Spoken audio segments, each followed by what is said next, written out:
नमस्कार, मी जितेंद्र रुडी, जिल्हाधिकारी पुणे। जनगणना 2027 याची प्रक्रिया सध्या चालू झालेली आहे।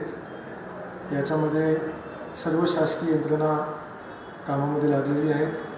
सर्व जे जनगणना अधिकारी आहेत त्याची नोंद झालेली आहे आणि त्याची ट्रेनिंगसुद्धा येणाऱ्या काही दिवसांमध्ये सुरुवात होते आहे।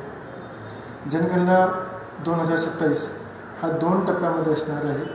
पहिला टप्पा घरी यादी व घर गणना यामध्ये घराची स्थिती, सुविधा व मालमत्ता याची माहिती मिळते व पुढच्या टप्प्यात चौकट तयार होते आणि याचा उपयोग विविध योजनाच्या आखणीसाठी आम्ही करणार आहोत। याच्यामध्ये पहिला टप्पा महाराष्ट्र राज्याच्या 1 मे 2026 पासून सुरुवात होणार आहे।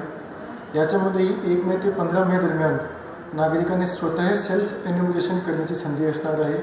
याच्यामध्ये आम्ही सर्वांना आवाहन करू इच्छितो की जास्तीत जास्त नागरिकांनी सेल्फ एन्युमरेशन करण्यासाठी se.census.gov.in मी परत रिपीट करतो, se.census.gov.in या वेबसाईटवर जाऊन स्वतःची माहिती 1 मे ते 15 मे दरम्यान भरावी आणि मग 16 मे ते 14 जून हा टप्प्यामध्ये आमचे प्रगणक घरोघरी येऊन माहिती संकलित करणार आहेत।